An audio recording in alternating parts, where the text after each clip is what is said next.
Greetings, ladies and gentlemen. Welcome back to more Modern Warfare 2 Special Ops on Veteran. Today we're tackling Wreckage, and I actually kind of particularly like this mission because the missions like this remind me why I like Special Ops more than the main campaign sometimes. It's just really stupid, dumb missions like this where it's just like, just blow up a bunch of cars.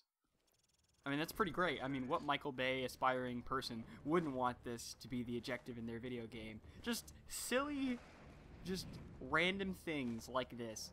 This is why I play shooter games, and it's what I played Call of Duty games for. Because, you know, one thing I miss about older Call of Duty games are the cheat codes. And they were just fun little things in the single player that just made the game just fun and silly in creative ways. But they don't have those anymore, and that makes me really sad. Because, as far as I'm concerned, Call of Duty was basically a console version of an arcade shooter. Because that's more or less what it is. But now we're trending into more, you know, mainstream kind of games, and it lost a lot of the charm that it originally had. For me, at least. Like, Modern Warfare 2 to me was the last good COD. And then after that, the series became, I wouldn't say like, I don't want to say it like became too popular, but it became to a point where the popularity interfered with what the developers were trying to do. But anyway, this level plays pretty much exactly like Suspension, except you actually have turrets now. And you get unlimited ammo every time you destroy, I think, 5 or 6 cars. So take advantage of this, be the biggest noob tube whore you can possibly wish to be, unless you're in multiplayer. What the hell was that? Did you see how far away I was with that nade and yet it didn't explode? What was that? Just like, nah, dud grenade. I think we'll live with that. I have no idea what the hell that was. And something that I wanted to test out there was whether or not you had unlimited Semtex, and it turns out you do, and I wasn't expecting that, so it's like, hey, look, I have infinite Semtex. Oh, whoa, probably should get out of the way. But I just thought it was real nice just kind of messing around with this level.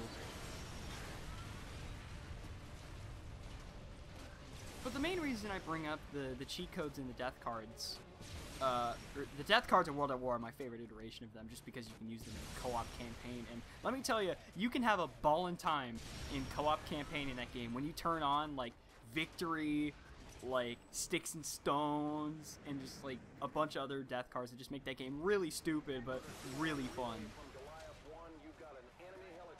But the main reason I complain about it is because of the fact that the collectibles in COD games don't do anything anymore.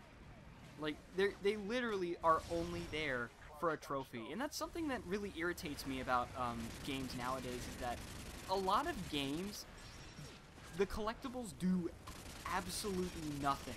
Like, there's no reason in-game to pick them up.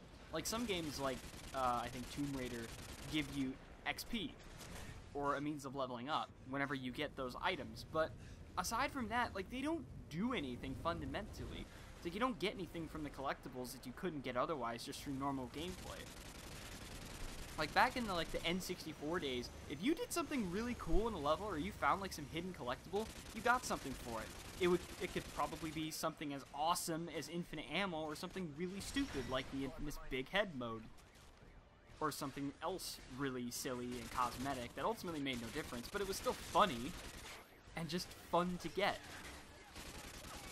But now instead, a lot of collectibles in games are delegated to achievements and trophies, which, you know, is fine and dandy, but when I'm looking at a collectibles list of like 80-something collectibles in a game, like even good games like BioShock Infinite or other games like that, you look at the collectibles list, it's like, yeah, you have like 83 like voxophones that you gotta get and 37 sightseeing locations. When you look back on it and you go, I did all this for a trophy and it did absolutely nothing in game. It's just very sad, and I wish that more games had collectibles or just dumb shit that did stuff. But anyway, that was my video of Wreckage. I didn't really talk a whole lot about the mission, but thank you all for watching. I'll see you next time.